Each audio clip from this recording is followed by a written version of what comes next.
Good afternoon, Internet. Old guy in shed. It is afternoon here, wherever I am. I've got my Moto Morini up on this bench, as you can see.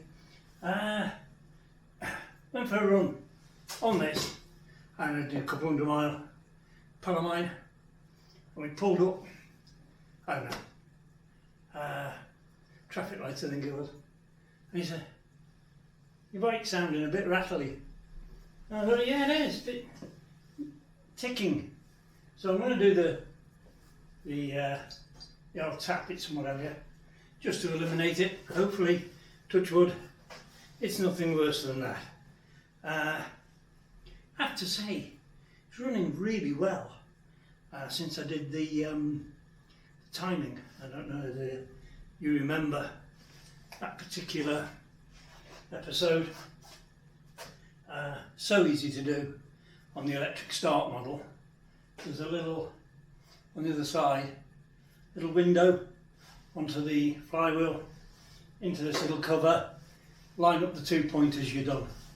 Excellent, really pleased.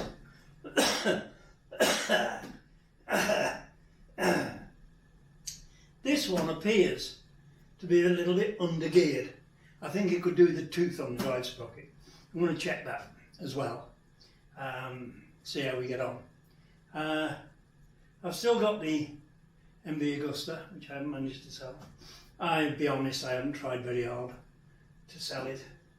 But there we go. I'm sure at some point somebody will take it on. And the interesting things that have happened lately, the Forever has been out for a good run. The V85 has been out for a good run. So we had this like nice break in the weather where things look good. So yeah, it's been good. Had a while with it, but at the expense of doing these videos, and that's my phone tinging. Great. I really should remember to turn it off, but I don't. Anything else interesting?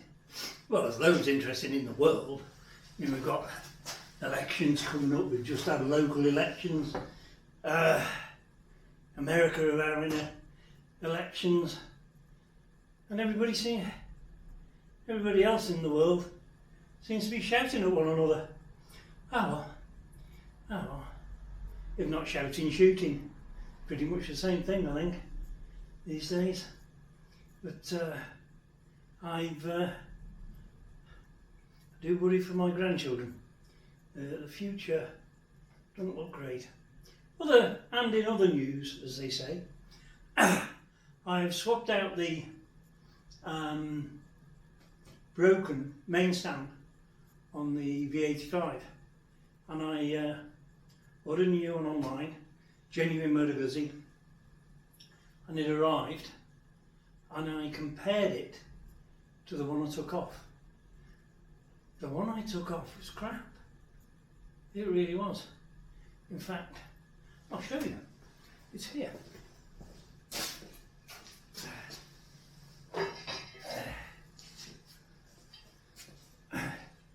Where you've got these plates and the fixings have these spacers that go in on the pivot. On the new one, they're a proper pivot bolt. These are just welded plates on here, little cutouts in them.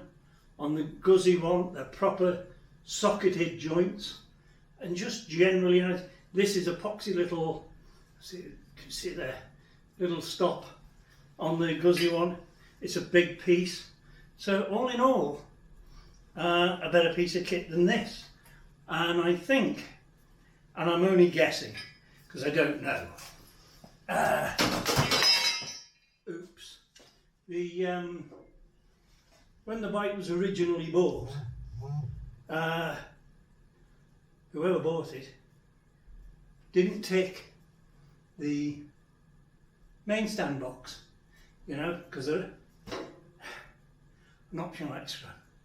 I think that's wrong, but anyway, then whoever bought it went, could really do with a main stand, bought a cheap one off the interweb. I bought a genuine one, much more robust piece of kit, and what's fascinating to me, with that main stand on, it took two of us to get it on the stand, on either side of the bike. With the new one on, do it by myself. So that's just interesting. Quality, can't beat it. There you go. That's a whole other subject, isn't it? I do hope I get out more this year. We are planning, my good lady and I, we have to go up to Scotland. My daughter is getting married, one of my daughters is getting married, and up in Scotland, and so we've decided we're going to take a motorbike. I'm not riding it all the way to Scotland with the wife on the back, because we've got too much, you know, with a suit that I'm having to take. She's a very posh dress, blah blah blah, can't be done. So we're going to tow, I've got a little trailer, tow a bike up there, because we're going to have it as a holiday as well as the wedding. So we're going to be up there for a couple of weeks, and so we thought, take a bike, have a ride about and enjoy the scenery of Scotland on two wheels. I've done it before, I've done a couple of times up there on the bikes. I love it. It's a lovely part of the world, and if anybody gets the opportunity, I would strongly advise taking a trip up there. There's a thing called the NC 500, which is the North Coast 500. It's a lap at the very top of Scotland, starting from start anywhere obviously, but the prescribed route is from Inverness, across to the west coast, up a place called Applecross to Ullapool, right up to Durness, across the top to John O'Groats, and back down to Inverness, and that's a 500 mile. And I did that on my Guzzi Norge, or Norga, or however they say it, and that was good. What was interesting was it was over, I think it was like 650 miles to get there, 650 miles to get back, it's 1300 miles to do the 500 miles. Interesting couple of days, but I loved it. I really did enjoy it. I'm glad I did it. It was a, it was a bucket list thing to do. And again, any of you guys out there, highly recommend it. You can do it on any bike you like, because it is so tight. Most of the roads are so tight, and it's not fast, but so enjoyable, and the scenery is spectacular. I enjoyed it a lot, and I went on my own, and people said, "Oh, you're going on your own?" I said, "Yeah." You meet bikers everywhere you go. On that trip, there are bikers everywhere. Fantastic. Anyway, that's something else I've done, which I needed to do to get out of my system. Anyway, back to the Morini. This one, we definitely think it's under gear, because my pal's got 3.5, and we filled up the same time, and I ran out of fuel, went on to reserve, way before he did.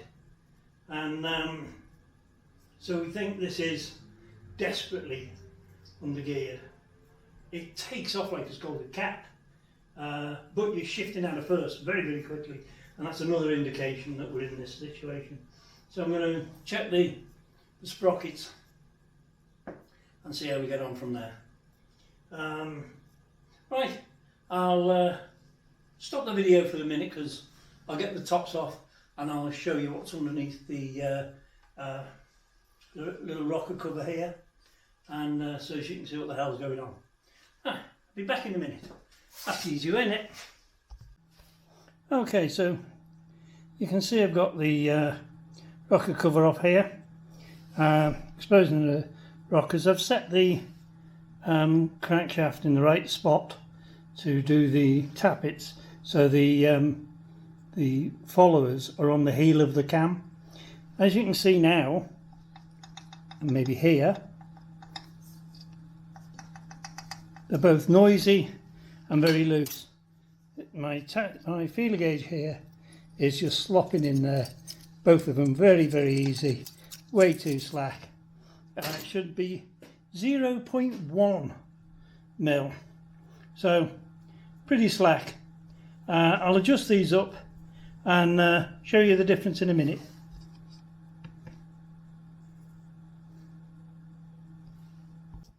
So I've adjusted the tappets.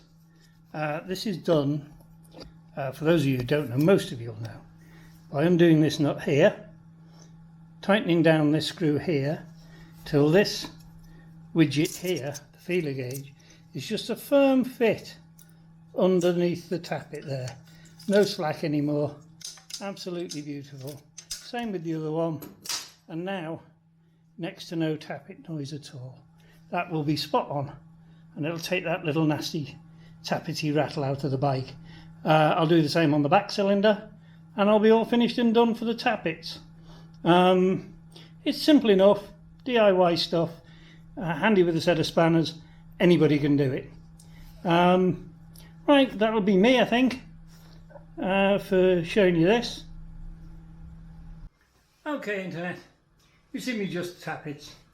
Hope that's helped some of you, but it just shows that even with your helmet on, engine running, pal next to you, you can go, that's a rattly engine. So yeah, it was the tappets, which is really nice. Nothing more severe. So here we go. I'm just about finished for this video, I think. Please like and subscribe, really do appreciate it. Help me out with the algorithms again. Maybe next time we'll do some more maintenance.